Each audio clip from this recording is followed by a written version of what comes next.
Hey, what's going on? Charles Austin here, and let's be fit forever. So today, real quick, I wanted to talk to you a little bit about. So I'm adjusting my microphone here. I wanted to talk to you a little bit about protein, and everybody's heard about protein. It's about protein shakes and protein powders and protein bars and more protein. High protein diet helps you lose weight. Keto diet, high protein, low carbs, all those good things that we've heard about protein, but are they actually good things? Now, remember, if you are new to the channel, please make sure you are smashing that like button, hit the subscribe, and turn on those notifications so that you can always be up to date with the latest content here on the channel. So, again, I think there is a over fascination with protein. Again, kind of like I said in my intro a second ago, we hear about protein all the time. Okay, if you are, and of course, this is really associated with weight loss. If you are trying to lose weight at any point, you're going to hear that you need to eat more protein. Okay, if you're trying to drop a dress size or you're trying to loosen the waistline a little bit, you're going to hear and get the advice that you're supposed to eat more and more and more and more protein, right? So again, I wanted to kind of talk about the fact that actually more protein means you're going to have more problems, okay? More than likely, okay? So before we start talking about the dangers of high protein diets and why we want to make sure that we're eating the right amounts, make sure my flat top is looking good. Yeah, I had to comb it out a little bit there. It looks a little Gumby-ish right there. All right, there we go. But before we get into why protein is not necessarily the best thing, let's at least go ahead and define uh, what protein is, right? So as we see here, um, I always try to use the best resources that I can find when I'm doing my preliminary research. I'm always try to use the best resources because we don't want to just say everything you find on the internet. Oh yeah, that's going to be true. No, not necessarily. We got to make sure that there's research behind the things that we're discussing and the things that we're doing in our life. So, what is protein, right? So, um, protein is something that's found throughout your body, right? As you can see here, whether it's in muscle, bone, skin, hair, all over the place, right? So some of the things that it does is it makes enzymes, and enzymes are just basically uh, things that help speed up reactions in your body. So there's digestive enzymes in your body. So when you eat food, um, it helps your digestive system work, for example. All right. So again, we're talking about chemical reactions here, as you can see. Obviously, breaking down food in your body is a chemical reaction, right? So enzymes that power chemical reactions. Uh, Protein is in hemoglobin, which is important for carrying oxygen throughout our blood, and many more things. You're talking about repairing muscle. You're talking about hair and nails. We're talking about cell maintenance. Protein is important, right? So it is one of our macronutrients, right? And that means that we need to eat it in large amounts, right? It's a super important it's a super important nutrient, right? So again, protein is important. It's made of amino acids, as you can see. You've probably heard about amino acids, the building blocks of proteins and things of that nature, right? So it's made of a lot of different amino acids because we don't necessarily store these, all right? We have some already in our body, okay? But we also need to make sure that we consume a certain amount. So, long story short, protein is an important nutrient that we need to consume from food, but we need to make sure we consume the right amount. So, generally, where we need to be with protein is anywhere from, and personally, and this is just me personally, I think 35% is a little bit high, but I would say somewhere in the range from about 10 to about 30%, give or take, of our total calories per day. Okay, so, for example, if you're eating 2,000 calories in a day, we're talking about 10 to 30% of that 2,000 calories should come from protein. Okay, so that's kind of your intro on protein. So let's dive in to some of the reasons why maybe we shouldn't be eating as much protein. Well, real quick before we do that, one of the reasons why there's a super over fascination with eating protein, especially when it comes to weight loss, is because of the extra energy usage that it requires to be broken down. So, obviously, when we're talking about losing weight, trimming down, building lean muscle, we want to make sure that we are utilizing calories, and we are watching that scale change, and we're watching our bodies change as well, right?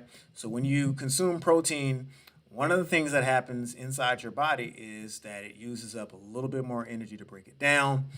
Your body temperature goes up a little bit higher than it would when it's breaking down things like carbohydrates and lipids, aka fats. Okay, so that's kind of the craze behind, hey, if you're trying to lose weight, eat a bunch of protein, right?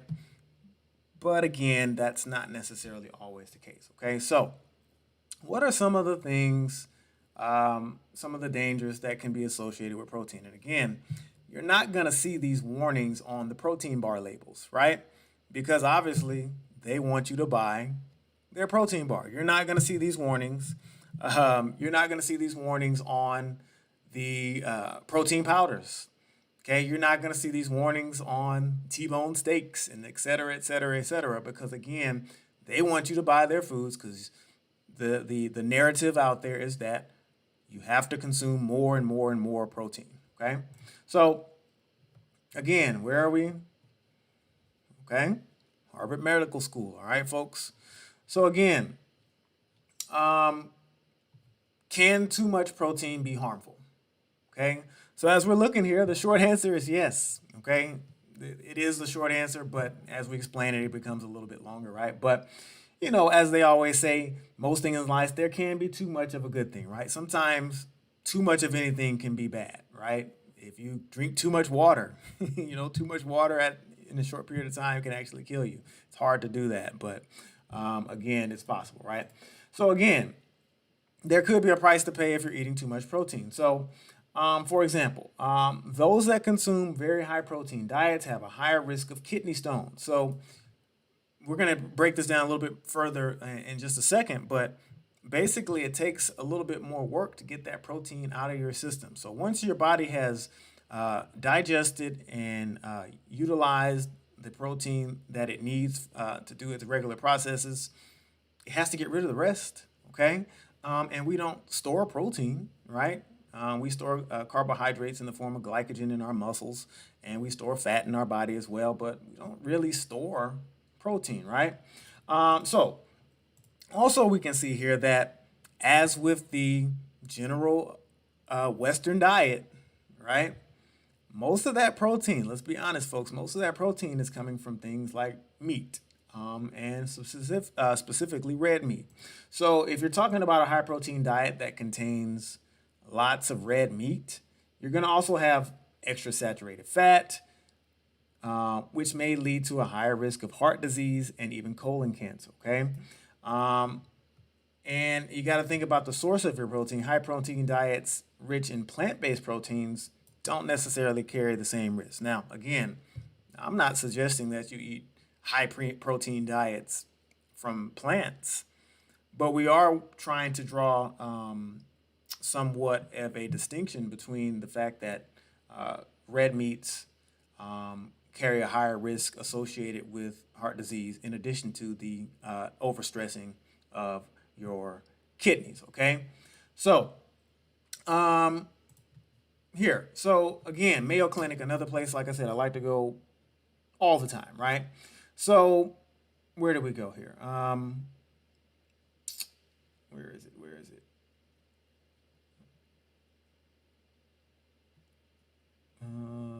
There we go. Okay, so again, when we get ready to start building muscle, and I'm actually in the phase right now myself, um, because like a lot of us, COVID did a lot to our bodies. A lot of people walking around with those COVID bodies. All right, I'm still trying to get rid of mine, so I'm actually in the process now. But anyway, true or false, as you can see here, big steak, i.e., they're trying to make a parallel here again between eating lots of protein. So this equals bigger muscles, right? Well, false. Okay, so adequate protein throughout the day is necessary, right? Extra strength training is what leads to muscle growth, but it's not extra protein intake. It's about training your muscles. So I've discussed in other videos that one of the best ways to actually my video that you can find in the exercise and fitness section of my channel, I talked about the fact that cardio is not necessarily for weight loss. Okay, it's actually strength training. So strength training is helps grow your muscle, and the more muscle you have on your body, the easier it is for your body to burn calories at rest. Okay, which helps you lose weight over time, right? But anywho, so again, training your muscles, more strength training, more exercise, consistent workouts is what builds muscle. It's not the extra protein intake, all right? So you can't build muscle with the exercise that goes with it. So you got to think about this like, oh, well, hey, I guess I'll just do a few extra push-ups, a few extra squats, and guzzle down all of these protein shakes, and this muscle will magically just appear in my body. No, it's not how it works, okay? So again, we talked about this in the Harvard article here where we're not really storing protein, okay? So once we have digested what we need, we're talking about once those needs are met, any extra is used for energy or stored as fat. Okay, so now you're contributing to extra weight gain. You think all of that protein is doing you a good, doing you good. Well, now we're storing it as fat, and I don't really necessarily want to poke fun at anybody, but I do want to bring something up that I'm sure that we've all noticed. If you ever notice, like at the gym, there's always the guys that have lots of muscle, but they also have lots of belly.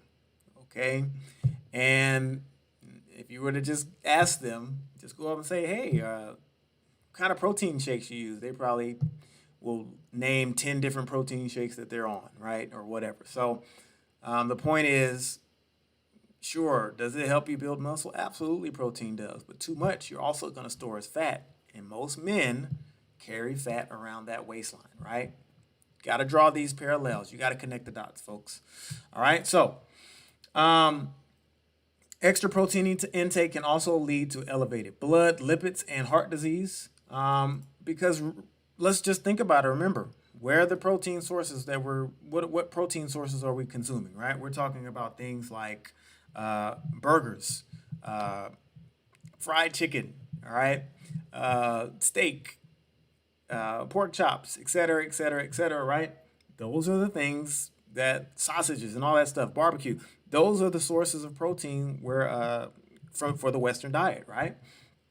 So again, we talked about this also already, but again, extra intake can be taxing on the kidneys.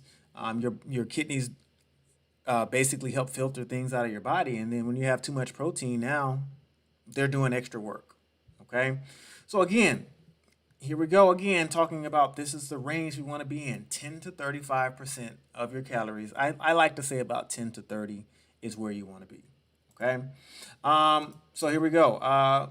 Mayo Clinic here again. So what are the risks of high protein diet with carb restriction? Yeah, the long-term results are still being studied, but there are some things, again, that we already know, right? So again, if you're talking about a high protein diet that is restricting carbohydrates so much, you may have nutritional deficiencies, right? So again, if you're talking about that percentage scale of what we should be eating, carbohydrates is number one. that's never going to change. Okay.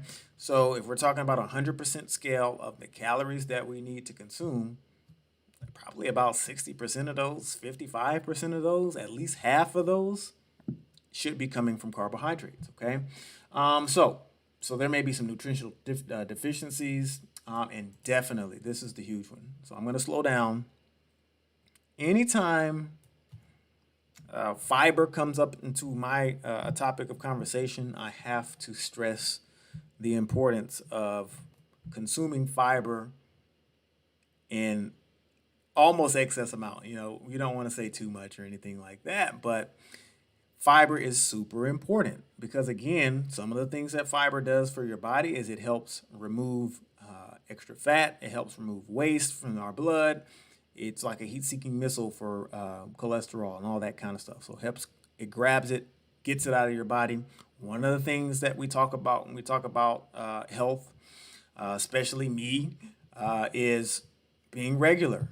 And being regular means that you're having those 2 to 3 bowel movements every single day. And if you're somebody and you know for a fact that you're not having those 2 to 3 bowel movements every day, you're doing detriment to your health. There's no other way to say it, okay? So, what can this cause? Well, problems like bad breath, headache, and there it is, y'all. I just talked about it. Constipation. Constipation is terrible for your health because you got to remember the reason why we use the restroom, the reason why we have numbers 1 and 2 is to eliminate waste. And if we're not eliminating waste, it's still in our bodies, okay? So, again, red meat, and I haven't even mentioned dairy yet, okay? A lot of people are getting their protein powders made from dairy, okay? And they're consuming milk and cheese products as well, yogurt, all of those things that are sold as healthy, right? They're dairy products, okay? They're saying, hey, high protein, all that good stuff. But dairy, one of the things it does is it increases your risk for heart disease, it increases your inflammation in the body, it increases your risk for cancers. The long list goes on and on. Okay, so we must consider the source of the protein.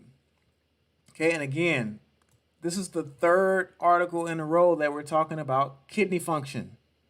Okay, so hopefully we're noticing a trend, right?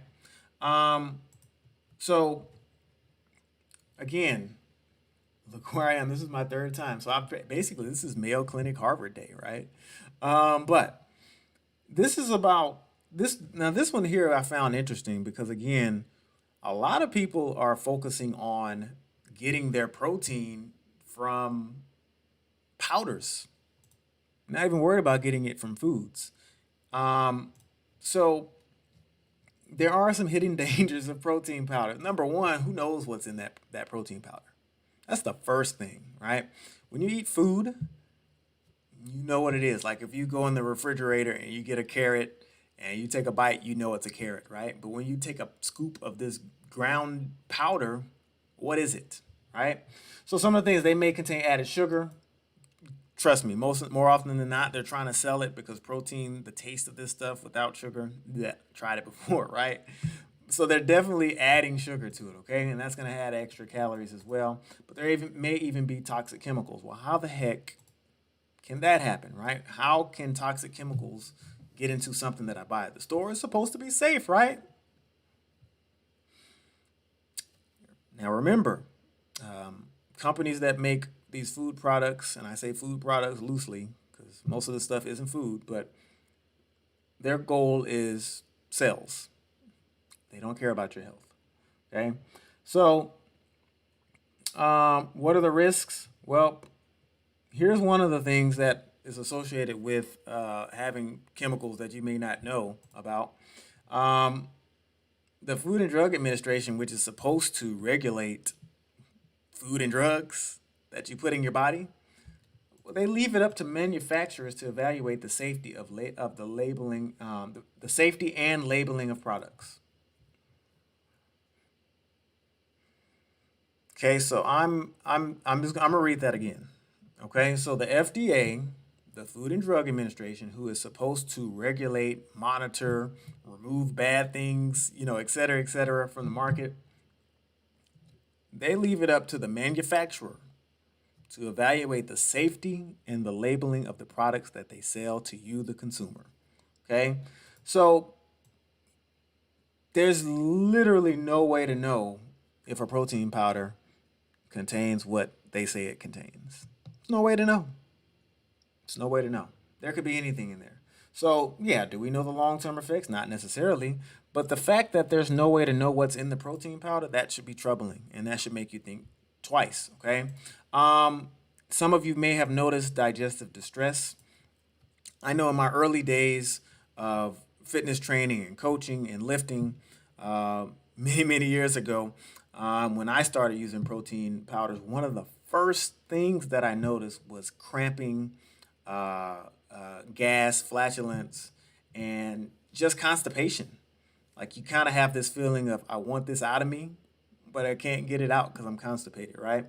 So a lot of times people notice digestive distress, and that's because a lot of these protein powders have dairy. Most people are lactose intolerant. So you're going to have a lot of gastrointestinal discomfort for using these milk-based protein powders. And again, I haven't made a video on this one yet. It's coming, trust me. And it's going to be a whole series on all the reasons why you should give up dairy yesterday, right? But a lot of these powders are milk-based, okay? And then again, we talked about this already. They're trying to sell it to you, so they want it to taste good. So with those added, with that added taste and that added sugar comes added calories.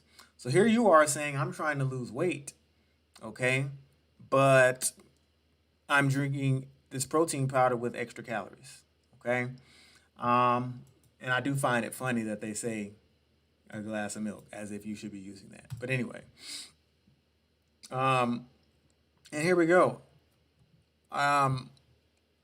Earlier in the year, Clean Label Project released a report about toxins in protein powders.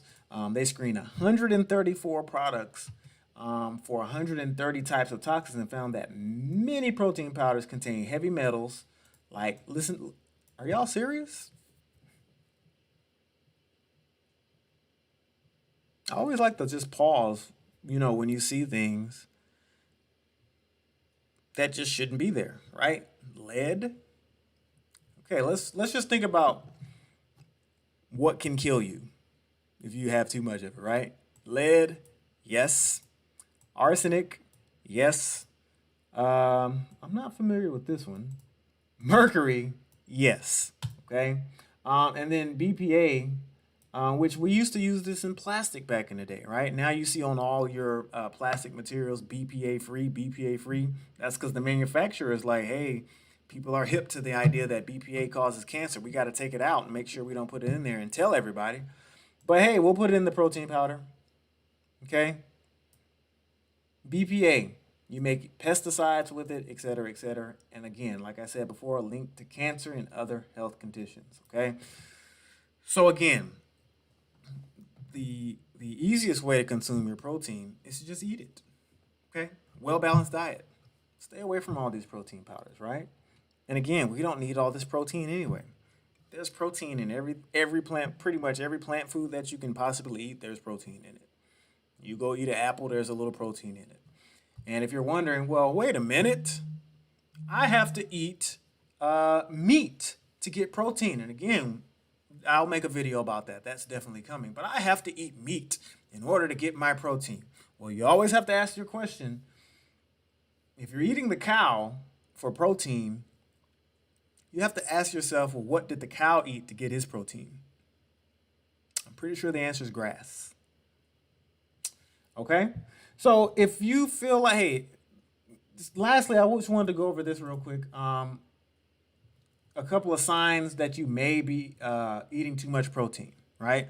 So maybe you've been noticing some of these things here about protein. It looks like they're going to try to play this video about protein, which I don't want. Get out of here. What is this thing advertising? Oh, Wrangler Retro. Anyway, advertising. Make sure y'all check out my video on the fact that food ads don't advertise food. Anyway, that got me thinking about when I see ads. Okay, so some signs that you may be eating too much protein. Okay, you always have to pee. Okay, so again, protein buildup in the kidneys creates a much more acidic environment, and this makes you want to pee because your body's trying to get rid of it. Your body doesn't want to be acidic. Okay. And some of those side effects can start with mild dehydration, but can lead to development of kidney stones. Now, I did this in another video. I'm going to do it again, okay? Because when we're talking about our body, and I'm just going to look this up here real quick. We're talking about our body and the fact that it's the only place we have to live. You got to see what these things look like. And, I mean, look how jagged this is. Right? This is a kidney stone. This is a buildup of extra crap that you don't need your kidneys trying to filter, right?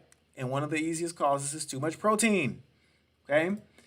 So remember, if you're trying to pass a kidney stone, where does it come from? Oh, if you're not sure, let's look that up. Okay? So your urethra is, and I apologize if it brought up some graphic material, but your urethra is where urine comes out. So that's where it comes out. You have to pass a kidney stone through your urethra. Okay? So, again, you don't want to know, you don't want a kidney stone. Okay? You also may notice that you're in a funk. So again, carbs run the show in your brain. Basically, your body utilizes carbs all the time. And if you don't have enough, you may be noticing that you're tired. You may be noticing that you're sluggish, right? Constipation, we've talked about this one already. So again, high protein diets are often low in fiber. We've already talked about the benefits of fiber and why we need plenty of it. I don't need to go over that again, okay? Your weight keeps creeping back up. Again, they're praised, high protein diets are praised for helping people lose weight, but over time, this can change, all right? So it's not something that's sustainable. Now you're having food cravings because you're not as energetic, and now you're eating more, okay? Again, sluggish, we just talked about that, and then bad breath. There you go again, right? So if you're somebody that has tried that keto diet, you've likely heard of the term keto breath, and this happens if you're focused on consuming more protein and fat. Your body has to adjust, and it produces these ketones, and it's building up the acidity in your body. So you breathe that out. It's not something that anybody might want to smell, right? So that might be some things to pay attention to if you're somebody who has been trying a high protein diet. So just to wrap up here real quick, more protein, more problems, y'all. Kidney stones, kidney distress, extra calories, belly fat, losing weight and then gaining it right back, extra pee, too much frequent urination, increased risk of heart disease, et cetera, if you're consuming too much protein. So what should you do instead? Again, real quick, if we just go back to the very first article that we talked about real quick, what should you do instead? Keep your calorie range somewhere between 10 and 30% of your total diet. So if you're somebody who are like, well, how do I do that, right? Okay. Well, look, here's a calculator. Okay, we make this very simple. Let's say you're eating 2,000 calories in a day. Okay, or whatever that number is. And you say, well, I have no idea how many calories are going to need to come from protein. Multiplied by about 0.25, that tells you right there 500 calories. If you want to go further, well, I can't show you all of my tricks, all right? But anywho, that's reserved for my clients, all right? So anywho, you want to keep your